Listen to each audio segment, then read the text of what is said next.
Cuidado quando no seu coração surge uma vontade de não viver aquilo que Deus quer para a sua vida.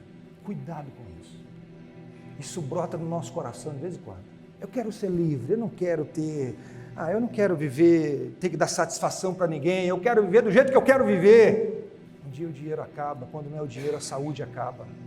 Viver longe de Deus, pode ter certeza, você vai enfrentar ventos contrários. Se não enfrentar nessa vida, você vai estar um dia diante do reto juiz. E isso vai demonstrar que você nunca foi filho. Porque a Bíblia diz assim, a todo filho que ama, ele corrige.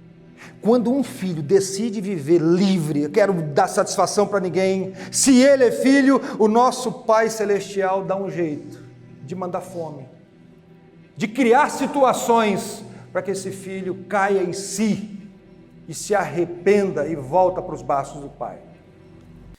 Lucas 15, 11 a 32. Todos nós encontramos? Dá para chegar aí, Gero? Dá? Vamos orar, irmãos. Vamos falar com Deus, pedindo que Ele fale ao nosso coração nessa noite. A luz até acendeu aí, não é? Que milagre é esse aí? Olha. Pai de amor, nós te louvamos e pedimos nessa hora a bênção do Senhor sobre nossas vidas, agora que vamos meditar na Tua Palavra. Tua Palavra está aberta diante de nós, mas pedimos que o Senhor venha abrir o nosso coração. Fale conosco, Deus. Precisamos ouvir a Tua voz. É somente a Tua voz que nos faz seguir os Teus caminhos, e a Tua Palavra diz que as Tuas ovelhas, as ovelhas do Teu Filho, elas escutam a voz do pastor, do bom pastor. E Deus, nós temos um desejo de ouvir a Tua voz nessa noite. Prepara o nosso coração para esse momento. É o que nós te pedimos em nome de Jesus. Amém. Continuou. Certo homem tinha 2 filhos. O mais moço deles disse ao pai, Pai, dá-me a parte dos bens que me cabe. E ele lhes repartiu os haveres. Passado não muitos dias, o filho mais moço, ajuntando tudo o que era seu, partiu para uma festa distante e lá dissipou todos os bens, vivendo dissolutamente. Depois de ter consumido tudo, sobreveio àquele país uma grande fome e ele começou a passar necessidade. Então ele foi e se agregou a um dos cidadãos daquela terra e este o mandou para os seus campos a guardar porcos. Ali desejava ele fartar-se das alfarrobas que os porcos comiam, mas ninguém lhe dava nada. Então, caindo em si, disse, quantos trabalhadores de meu pai têm pão com fartura e eu aqui morro de fome? Levantar-me-ei e irei ter com meu pai. Só um minuto, irmãos. Levantar-me-ei e irei ter com meu pai e lhe direi, Pai, pequei contra o céu e diante de ti, já não sou digno de ser chamado teu filho. Trata-me como um dos teus trabalhadores. E levantando-se foi para o seu pai.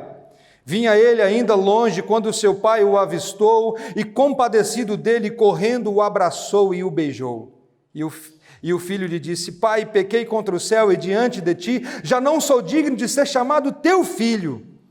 O pai, porém, disse aos seus servos, trazei depressa a melhor roupa, vestiu, põe um anel no dedo e sandália nos pés.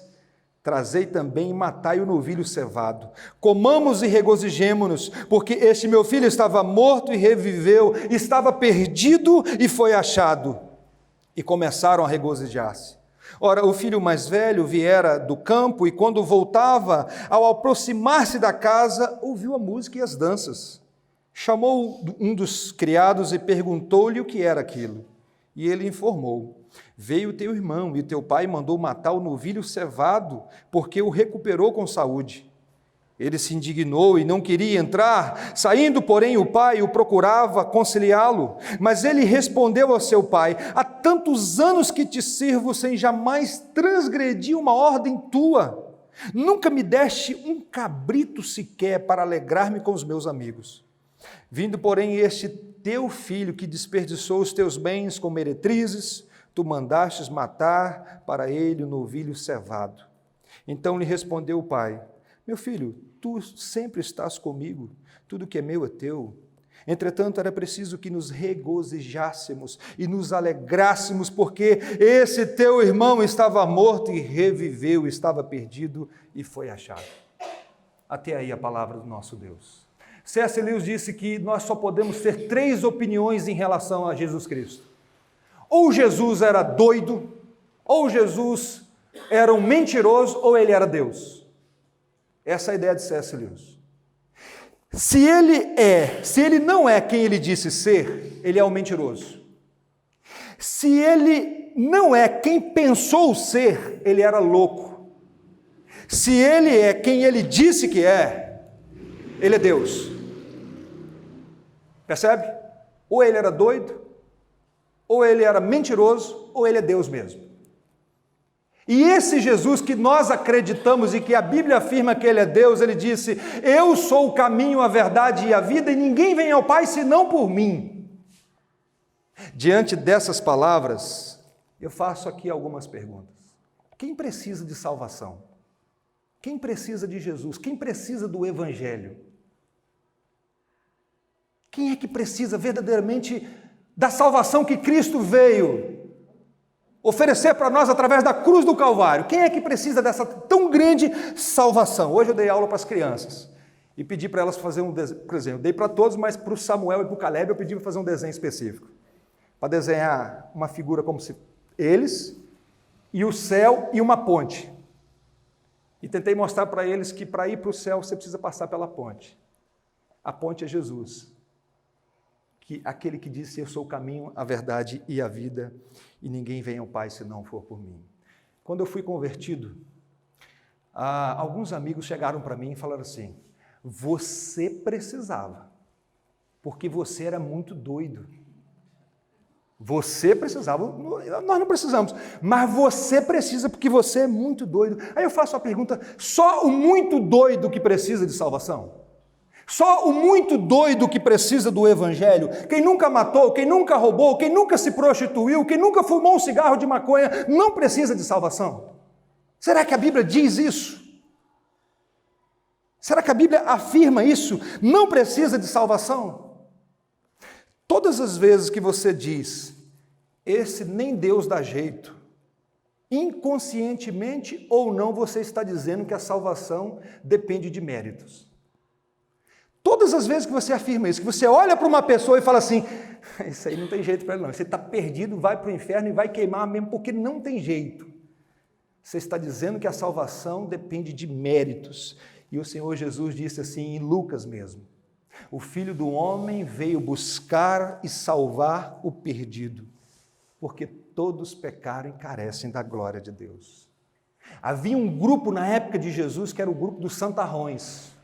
E quem não fazia parte desse grupo era chamado de pecadores. Eles colocaram esse nome. Se você não faz parte do meu grupo, você então é aquele grupo titulado como os pecadores. E Jesus estava conversando com os pecadores. Jesus estava comendo com os pecadores. E esse grupo considerava alguém que comia com os pecadores era algo impuro. Não podia comer com pecadores.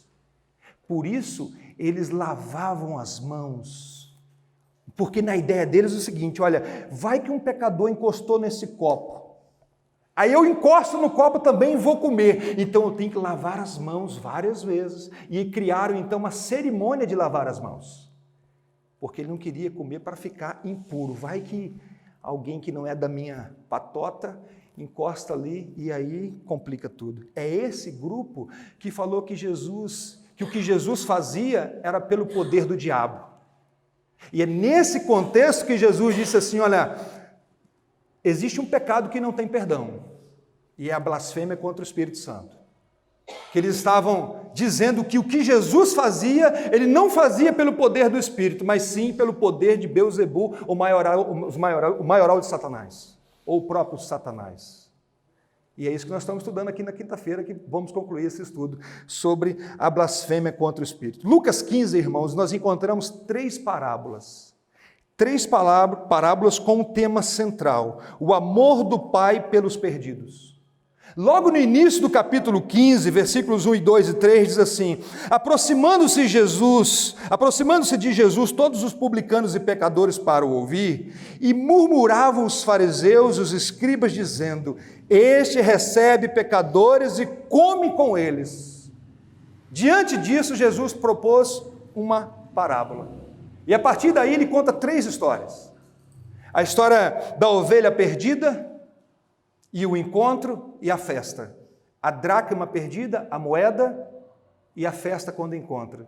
E um homem que tinha 2 filhos perdidos, e faz festa quando um volta para o Senhor. A definição de parábola é uma história criada para ensinar uma lição espiritual específica. Apesar de você ter o direito de fazer várias aplicações através de uma parábola, ela foi escrita para trazer uma lição. Por exemplo, a parábola do bom samaritano. Alguém perguntou para Jesus quem era o meu próximo. E Jesus contou a parábola do bom samaritano para dizer o seguinte: quem é o meu próximo? A pessoa mais próxima de mim. Havia uma profecia no Antigo Testamento que Jesus, o Messias, abriria sua boca por parábolas. Sabe o que é curioso? Quando perguntaram para Jesus por que ele falava por parábolas, sabe qual foi a resposta dele? Para que alguns entendam e outros não. Não é à toa que a Bíblia diz assim: quem tem ouvidos para ouvir, ouça. Quem tem ouvidos para ouvir, ouça. Nessa parábola aqui, irmãos, nós encontramos 3 personagens. O pai, que representa Deus, o filho mais velho, que representa os fariseus, os perdidos na casa do pai, aqueles que, como o próprio Cristo disse, me honra com os lábios, mas o coração está longe de mim, que não tem conexão com o coração de Deus, e o filho mais novo, que representa os pecadores, os injustos, os impuros, os doentes. Aquele que Jesus disse assim: haverá júbilo no céu por um pecador que se arrepende do que por 99 justos que não necessitam de arrependimento. Certo homem tinha 2 filhos. O mais moço pediu a herança do pai vivo. Que afronta, que rebeldia, que coisa terrível que esse menino fez. Naquela cultura ele tinha direito a 1/3 da herança. O filho mais velho tinha direito a 2/3. E ele tinha direito a 1/3. E o pai, ele deu a herança. Mas aquilo ali era uma ofensa.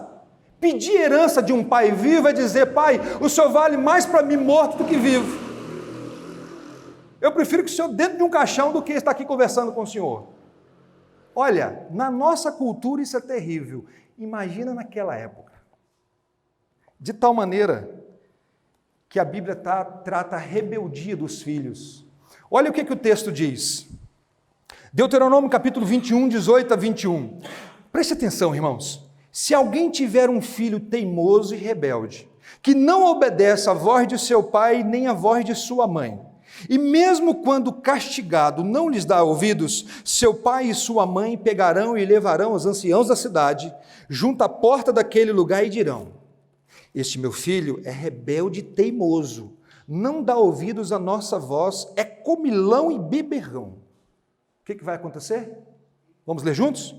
Então todos os homens da cidade o apedrejarão até que morra. Assim vocês eliminarão o mal no meio de vocês, e todo Israel ouvirá e temerá. O que esse filho fez, ele poderia sim experimentar a pena de morte. Esse texto de Deuteronômio que nós lemos aqui, ele é tão inspirado quanto João 3,16. Deus que disse isso. Deus que disse isso. Se o filho for teimoso e não tem jeito, você corrige, e não tem jeito, precisa eliminar o meio do nosso povo. O que esse filho fez, irmãos, é uma ofensa, uma atitude de rebeldia. E o que diz o 5º mandamento? Vamos lá? Olha só o que diz o 5º mandamento. Honra o teu pai e a tua mãe, para que se prolonguem os teus dias na terra que o Senhor Deus te dá. Você já parou para pensar sobre isso? Que ideia é essa de prolongar os dias? Porque naquela cultura, quando um filho desonrava, ele poderia experimentar a pena de morte. Um filho que honra pai e mãe não experimenta isso. Mas um filho que desonra, o pai poderia ter o direito diante de Deus, diante da lei de Deus, levar o filho e ser apedrejado diante de todos. E esse filho aqui está dizendo o seguinte: ó pai, eu quero a minha herança. Poderia falar assim: meu filho, eu nem morri ainda, como é que história é essa que você quer herança? Curiosamente o pai deu. Esse pai entregou para ele. Olha só o que o texto diz. Passado não muitos dias, o filho mais moço, ajuntando tudo o que era seu, partiu para uma terra distante e lá dissipou todos os seus bens, vivendo dissolutamente. Sabe, esse garoto estava doido para ir embora de casa, queria viver uma liberdade, que coisa boa, longe dos pais, não ter que dar satisfação, deixar a toalha molhada em cima da cama e entrar com o pé sujo dentro de casa, não tem problema nenhum, agora eu quero viver longe. Que coisa maravilhosa, hein? Quem sabe pensar assim é a minha liberdade. Um dia eu quis ir embora de casa. Falar com a minha mãe, eu vou embora de casa um dia. E tem uma mania feia, né? Querer sair de casa.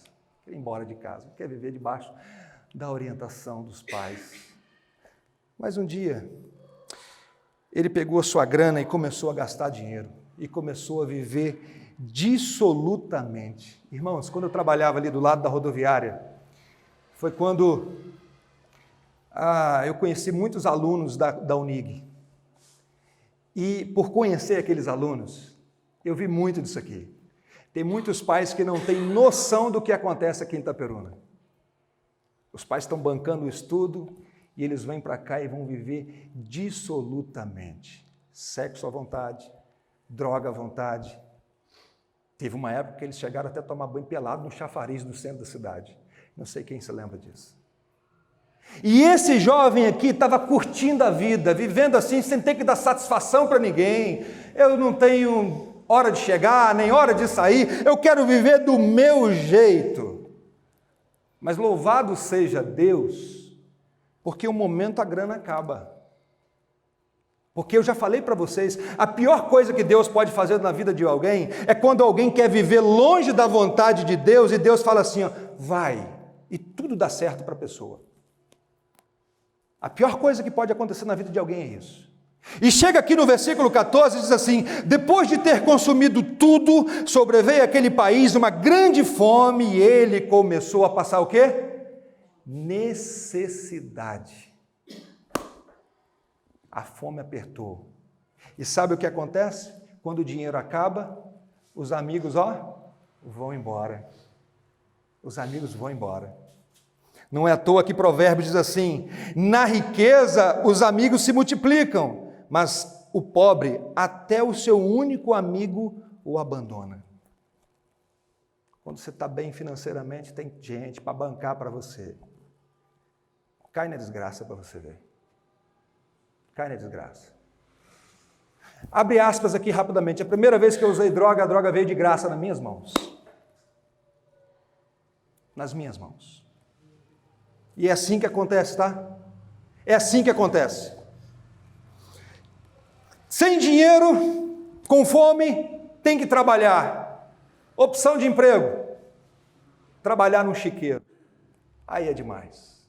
Para um judeu isso aqui é a maior humilhação que alguém possa experimentar. Porque havia um ditado no meio dos judeus que era uma espécie de maldição alguém ter que cuidar de porcos. E lá no chiqueiro, diz a Bíblia, diz o texto, que ele olhando os porcos sendo alimentados ali com aquela alfarrobas, que é uma espécie de um mato, ele desejou comer aquela comida. Olha a situação que esse camarada chegou, o fundo do poço, de querer comer comida de porco. Para um judeu, comer junto com um animal impuro? Jamais! Mas a situação dele era tão terrível que ele desejou comer a comida de porcos. Meus irmãos, vocês conhecem lavagem? Quem aqui conhece lavagem?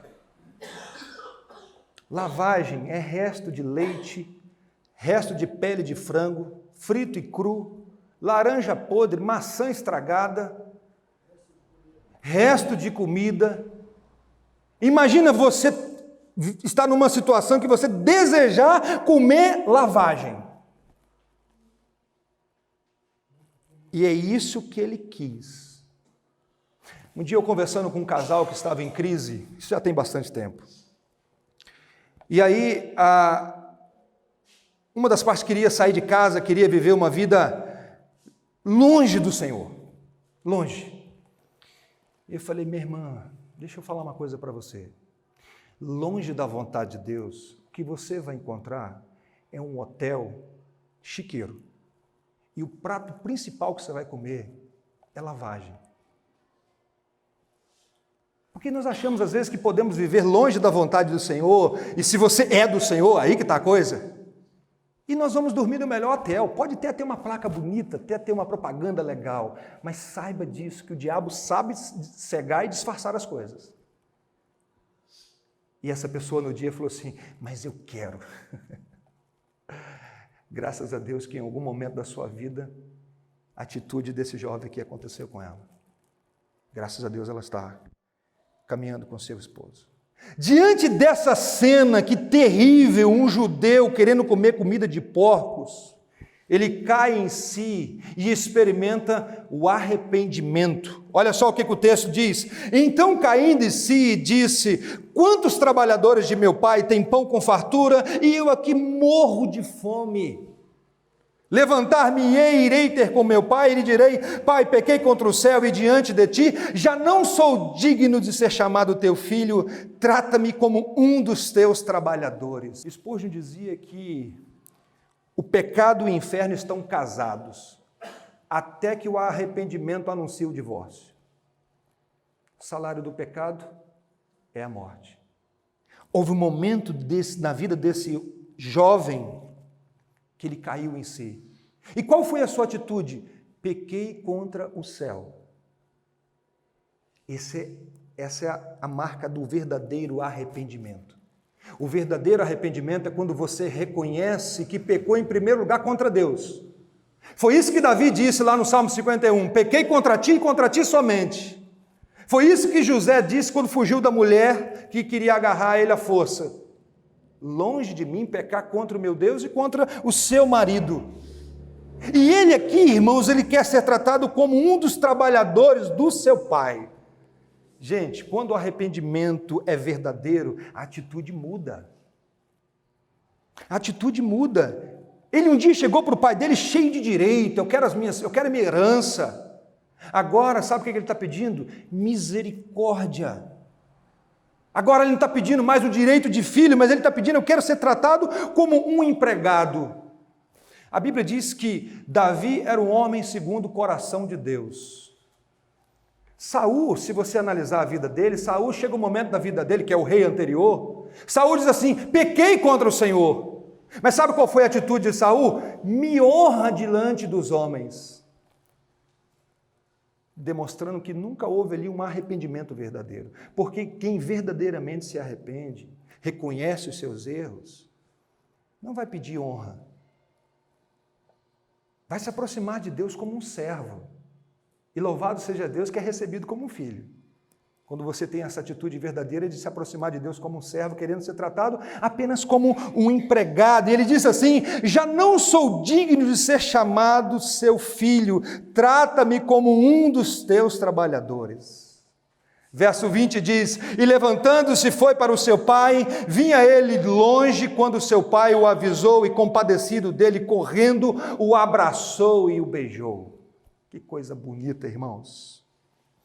Primeiro, não basta reconhecer o pecado, não é apenas afirmar que é um pecador. Porque, como diz Francis Schaeffer, você pode até convencer alguém que ele é uma pessoa que erra. Através do poder do convencimento, você consegue ainda convencer alguém a dizer o seguinte, olha, eu erro mesmo. Mas precisa dar um passo a mais, precisa chegar diante de Deus e dizer, Senhor, eu errei contra o Senhor, e olha o que diz a palavra do Senhor, o que encobre as suas transgressões jamais prosperará, mas o que as confessa e deixa, alcança o quê? Misericórdia. Eu vou lá falar com meu pai, eu vou lá pedir perdão para o meu pai. E a recepção do pai, O pai que já estava esperando, e naquela cultura é uma vergonha um ancião puxar um pouco da roupa e correr. Aquilo era vergonhoso. É as pessoas que precisavam vir. O pai não tem essa preocupação, Antônio. O pai pega, levanta, corre ao encontro do seu filho, sem nojo nenhum, abraça o seu filho, quem sabe o seu filho fedendo a chiqueiro. Eu não sei se você já teve a oportunidade de alimentar porcos um dia, eu já tive. Com pouco contato você fica com aquele cheiro maravilhoso. Imagina o filho voltando fedendo, mas mesmo assim o pai o abraça e o beija. Imagina o público que estava ouvindo isso, aqueles que tinham que lavar as mãos para não comer nada, e falando que o pai abraçou e beijou o filho que saiu do chiqueiro e veio para casa. Eles ficavam escandalizados com Cristo. Num outro momento eles escandalizaram com Jesus porque Jesus curou um leproso, abraçou o leproso, e o leproso era alguém impuro. Só que Jesus, ele abraçava o impuro, não ficava impuro, mas purificava o impuro. E Jesus o tempo todo ensinando isso para eles, porque Ele é aquele que veio para nos purificar verdadeiramente. Verdadeiramente. E Ele chega e começa a confessar para o seu pai, dizendo: Pai, pequei. E o pai, ele não deixa o filho completar aqui a confissão, e o pai diz assim: traz correndo para mim sandália para os pés, roupa nova, anel no dedo, e mata lá o novilho cevado. Gente, que coisa maravilhosa. O pai está dizendo assim: meu filho, você é meu filho mesmo. Segundo o pastor Hernandes, naquela sociedade, a maior parte das refeições não incluía carne. Carne era uma iguaria cara. A carne era quase sempre reservada para ocasiões especiais. Já repararam sobre o novilho cevado na Bíblia? Sempre recebe o destaque. Quem sabe, para nós é aquela picanha acima da média, né, Roma? Aquela gordura branca. Aquela é boa, né, Samar? E o pai então pega isso tudo, coloca o anel no dedo do filho, sandália nos pés, e a melhor carne. Vamos festejar. Quando arrependido nos voltamos para Deus como servos, irmãos, nós somos recebidos como filhos, por causa da bendita obra de Jesus Cristo. E mais, somos herdeiros, co-herdeiros com Cristo. Esse filho agora que queria ser recebido apenas como um empregado, ele agora volta a ser filho. Ou seja, ele nunca, na verdade, deixou de ser filho, né? Mas ele recebe ali todo o carinho, o abraço do pai.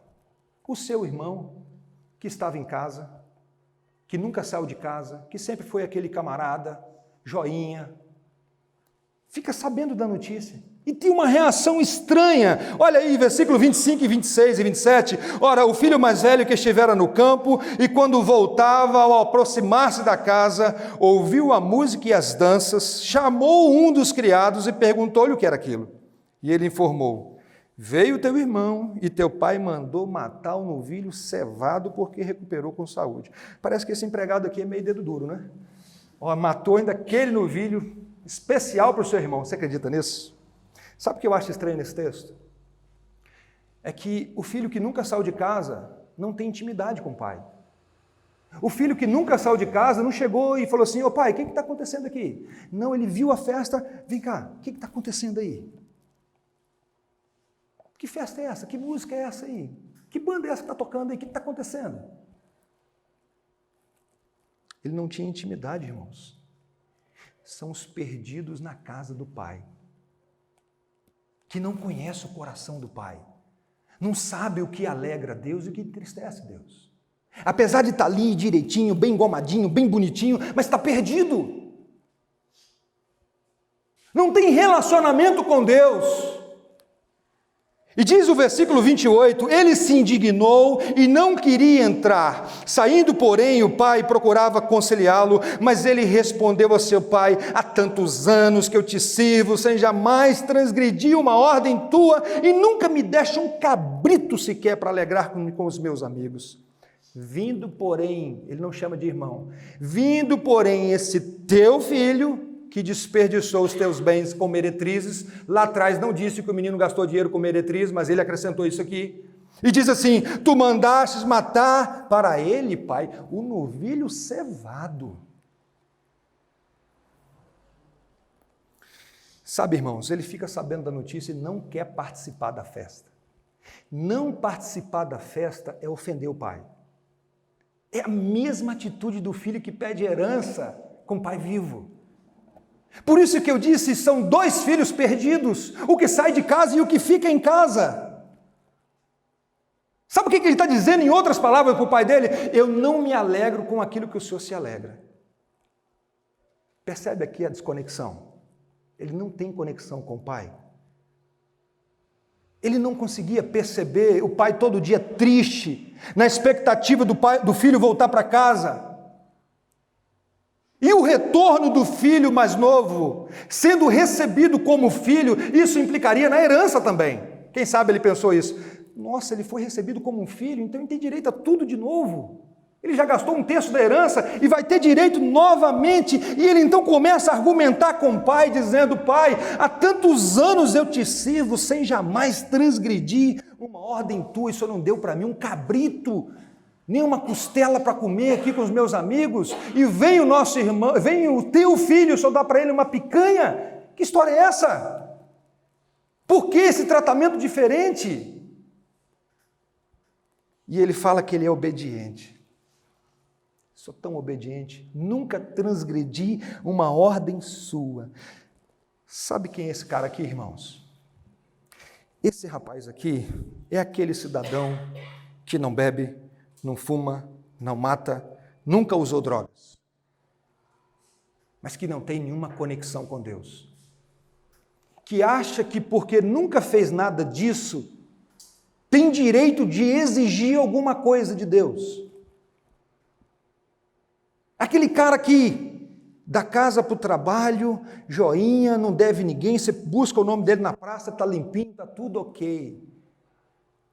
Mas é alguém que não tem conexão nenhuma com Deus. Nós lemos hoje na liturgia, Efésios capítulo 2, pela graça sois salvos mediante a fé, isso não vem de vós, é dom de Deus, não de obras, para que ninguém se glorie.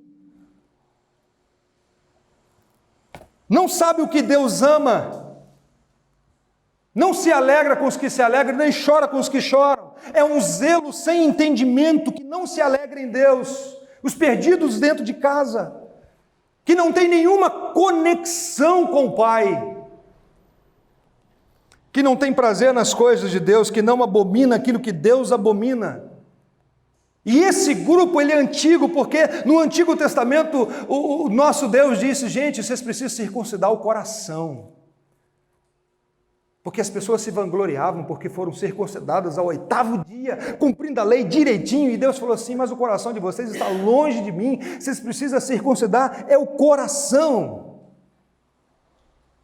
E diante dessa cena, o pai tem uma atitude muito bonita, versículo 31 e 32, então lhe respondeu o pai: meu filho, tu sempre estás comigo, tudo que é meu é teu, entretanto era preciso que nos regozijássemos e nos alegrássemos, porque esse teu irmão estava morto e reviveu, estava perdido e foi achado. Sabe o que o pai fez? O filho falou assim: o teu filho, o pai chega e fala assim: o seu irmão estava perdido, ele voltou, meu filho. Está aqui com saúde, está bem. Você não acha que você deveria estar alegre? Não é um momento de alegria para toda a família? Não era um momento especial para nós? Não deveria ser um momento especial para nós? Imagina, irmãos, os religiosos ouvindo isso. Prostituta se arrependendo e alegre agora por servir Jesus. E eles ali não se alegrando com isso. Quais são as aplicações que nós podemos fazer desse texto? Primeiro, uma pergunta: com qual dos dois filhos você se identifica? Com qual dos dois filhos? Com aquele que saiu de casa, fez a besteirada que fez, mas se arrependeu e voltou, ou aquele que está perdido dentro de casa? Em Adão, Todos nós um dia viramos as costas para Deus. A pergunta que eu faço é: você já fez a meia volta e voltou para o Pai? Jesus disse que é preciso ter uma atitude, e essa atitude se chama arrependimento. E eu não quero ser mal interpretado aqui agora. O que Jesus está dizendo é que você não tem que se arrepender de todos os seus pecados, lembrar de todos os pecados que você cometeu até hoje. Mas o arrependimento para a vida que você precisa ter, e é urgente, é o arrependimento de tentar viver independente de Deus. É o arrependimento de tentar ser o seu próprio Deus, de querer guiar a sua vida. É o arrependimento de não depender de Deus, como Jesus disse, que quem não for como uma criança não é apto para entrar no reino de Deus. Não porque uma criança é santa, mas porque uma criança é totalmente dependente dos seus pais. E quem não for totalmente dependente de Deus não pode entrar no reino dos céus. Pois sem mim nada podeis fazer, disse o Senhor Jesus.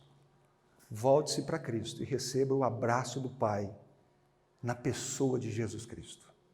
Há perdão para a minha vida e para a sua. Não importa o que você fez nesse tempo que você viveu independente de Deus, sem querer nada com Deus. Há um Deus que abriu as mãos na cruz do Calvário e derramou o seu sangue para oferecer para nós perdão e reconciliação.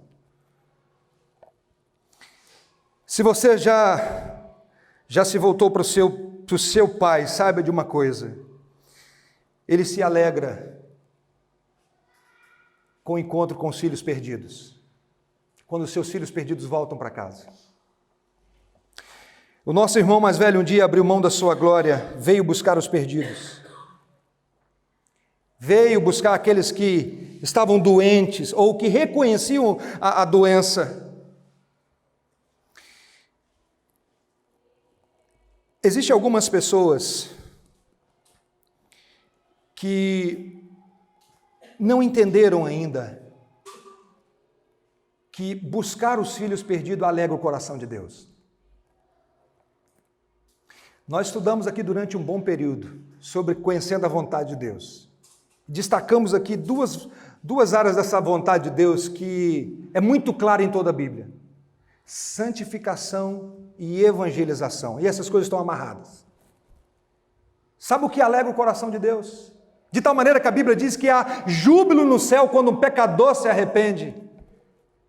É quando nós entendemos aquela ordem de Mateus 28, que devemos ir por todo mundo, pregar o Evangelho, chamar os filhos para casa, voltem para casa. Voltem para casa. Às vezes nós entramos numa religiosidade que achamos que já entregamos o nosso dízimo, participamos de todas as programações da igreja, então Deus está super alegre comigo e está satisfeito, e é isso mesmo, e resume só nisso. Ou às vezes nós entendemos errado a ordem de Mateus 28. Achamos que aquela ordem é só para os missionários. Ou achamos que fazer missões é só quando você tem uma programação evangelística. Aí sim, eu voltei daquela programação, hoje eu fiz evangelismo. Não, queridos. Ide, portanto, e fazei discípulos. Às vezes nós damos a ênfase no ide. Mas a ênfase está no discípulos, fazei discípulos. Como que eu faço discípulos? Indo. Pode ser atravessar a rua ou atravessar o oceano. Pastor Valdeci diz o seguinte: Deus enviou Jesus, Jesus enviou o Espírito Santo e o Espírito Santo enviou a igreja. Tem muita gente perdida aí fora. E essa mensagem, a mensagem que a igreja tem das boas novas, nós não podemos transferir para ninguém. Nós não podemos pegar o nosso dinheiro e contratar aquelas empresas lá dos Estados Unidos. É o seguinte: eu quero que vocês evangelizem para a gente. Nós vamos pagar vocês. Não importa se você é crente ou não, quero que vocês evangelizem para a gente. Não, é uma ordem que entregou para a igreja. Se aquele filho que ficou em casa, estivesse conectado com o coração do pai, ele chegaria para o pai e falaria assim: pai, eu estou vendo a sua tristeza, deixa eu ir lá buscar o meu irmão. Deixa eu ir atrás do meu irmão. Essa é uma tarefa da igreja, irmãos. É responsabilidade minha e sua. Não é do missionário César que está lá em Pada, só o missionário César. Não é do Ronaldo Lidório que está lá no Amazonas. É dele também, mas é minha e sua. Há júbilo no céu quando um pecador se arrepende. E esse júbilo no céu, como disse o Sproul, não é para o pecador, mas é um júbilo a Jesus Cristo. A Jesus Cristo. Terceira e última aplicação. Volto a lembrar. A vida longe da vontade de Deus, saiba disso. O hotel que você vai experimentar é um chiqueiro. E o prato principal da casa é lavagem. E talvez você nem terá direito a comer lavagem. Cuidado quando no seu coração surge uma vontade de não viver aquilo que Deus quer para a sua vida. Cuidado com isso.